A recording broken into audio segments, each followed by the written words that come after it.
YouTube channel. Today I wanted to show everyone how to properly vaccinate their chicks for Mareks disease. I think it's important to share a little bit of information about what Mareks disease is so that you can identify it if you have unvaccinated chicks, and that you can also understand why it's so important to vaccinate your chickens for this disease.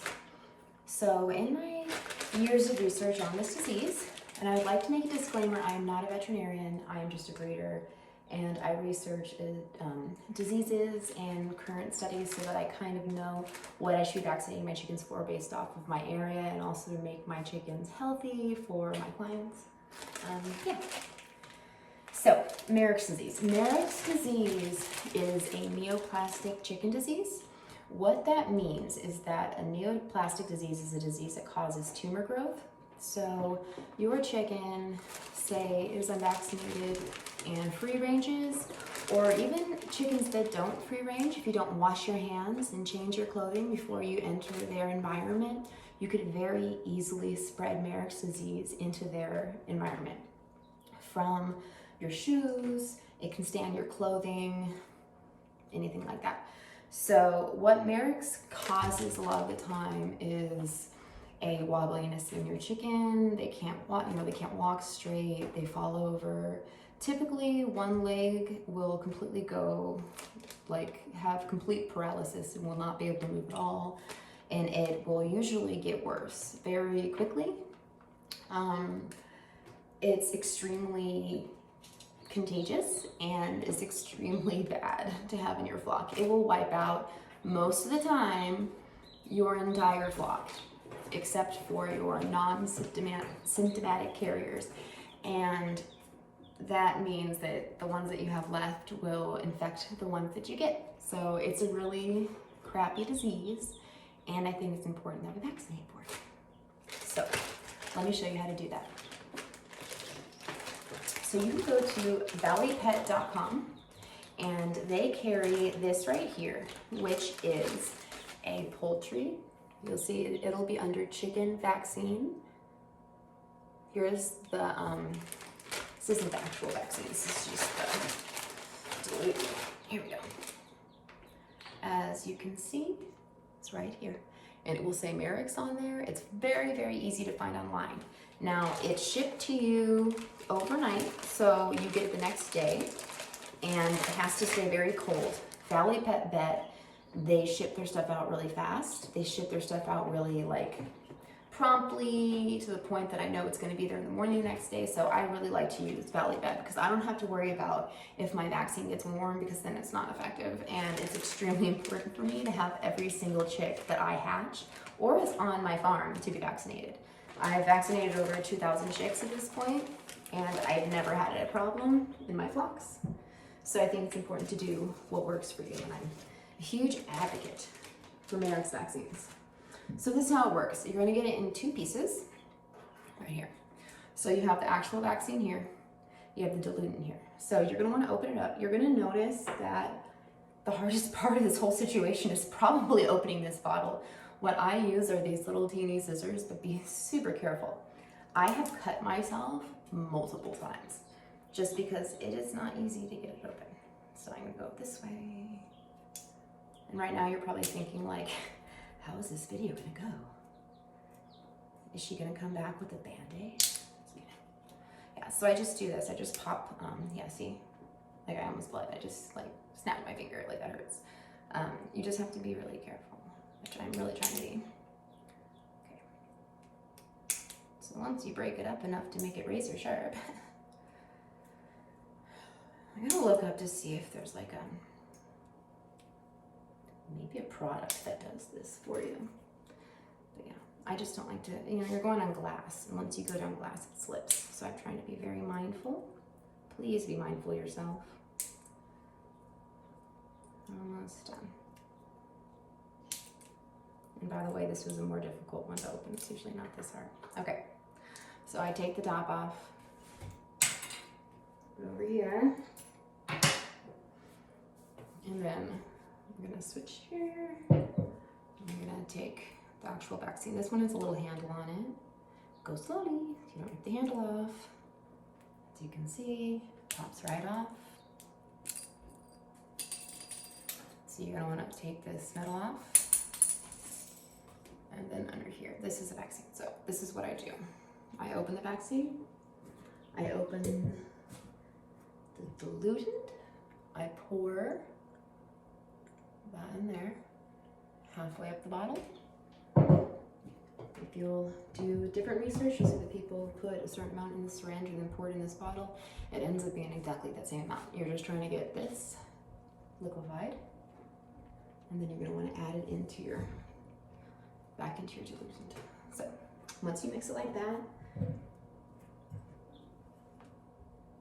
pour it in like this. You wanna get it all in. It all is supposed to go back in. Sometimes, if I'm feeling super fancy, I'll pour it back a little bit in here, a little shake. Typically, you would do this over a table to be more careful. I have backup vaccines in case of an emergency, but it's probably more mindful to do it in a different way. Yeah, at the table. So, once you've done that, finger on top, just give it a little bit of a mixing. While we're here giving a little mixing, I'm gonna let's explain the fact that this wall does go out at an angle, so that's why it looks weird. This is my hatching room. I'll show you guys. Boop. Incubators, nothing goes in here except hatching, and then a few years before, or a few weeks before the gardening season begins, I start my baby plants in here, and that's why I have my reflective stuff going on.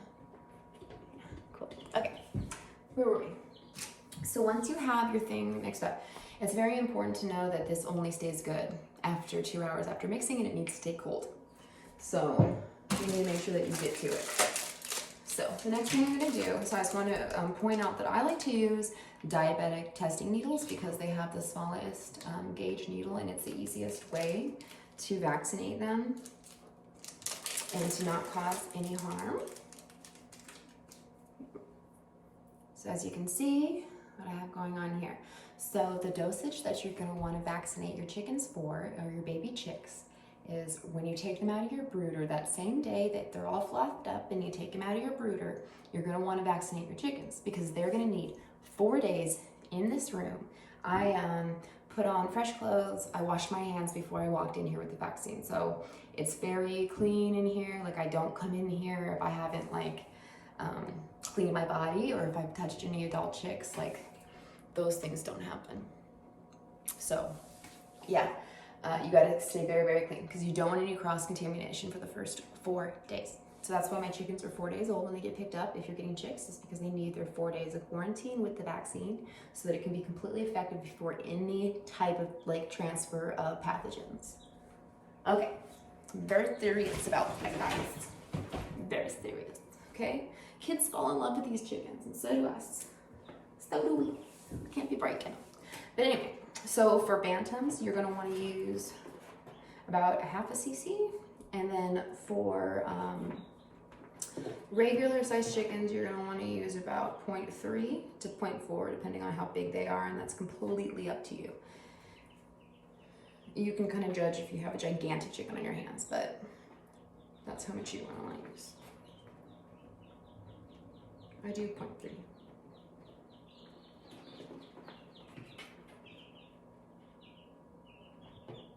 So what I do is I slowly am just filling up my syringe.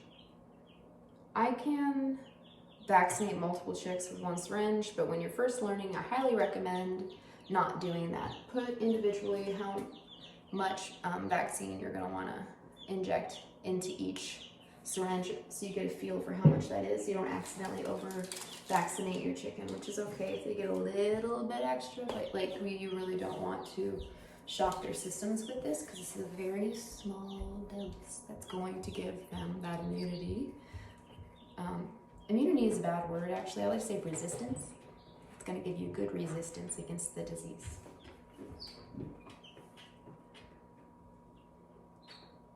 All right, so I'm trying to think of any other tips. So, additional tips.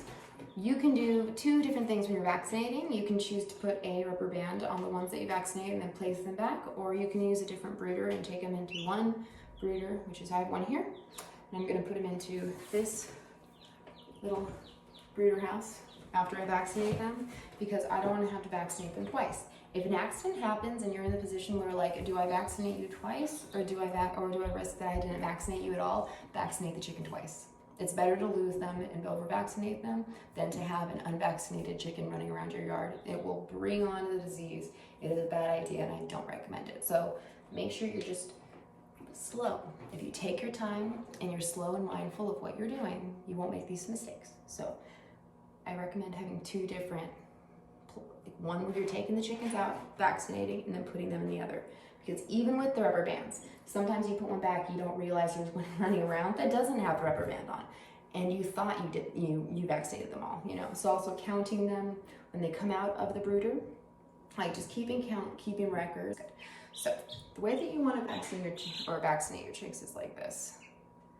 So the way that you want to hold your chicks is you want to put one, like if you're guillotining their neck, this is the only way I can explain it, neck through, hand on their shoulders, finger, your pinky, goes right on their butt. So you have here, holding tight, you're holding on this position, you're not choking him, but I'm holding his head so his head can't go anywhere. And then I have my butt here holding his body so I know I'm not choking him or strangling him, right? And then finger on the back, because when I inject him, he might jump back and he has to make sure he stays. But I start by pushing his fur, their little fluff up like this. Then I can see their skin. I take my needle, I get so I'm gonna do this way that's very easy for you guys to see. I want to go right along the back in an area where we're gonna do this way. Okay. Go in. You can hold it, and you want to go right there. I can tell on my needle how much I used, and it is the correct amount, and this chicken is vaccinated now. So that's super easy. Is that so bad? Now you won't die of Mareks. So I hope that was helpful. I know that last part was kind of all over the place, but you know what, it's okay. Say it's okay, everything's gonna be fine. If I missed any questions or anything, please type them below, I will answer them. And I'm always here to help you guys. So just remember, vaccinate your chicks, it's really important. Search or look up what are the diseases in your area that you should be mindful of when you hatch your chicks. It's really not as easy as hatching chicks and hoping they stay healthy. Like, preventative measures to keep them safe is a really good idea, because chickens can be very dirty and chickens can pick up a lot of pathogens from pecking around at all the dirt and all the things they do in their life. So vaccinate them so they can live a lifetime. Thanks guys, have a great day.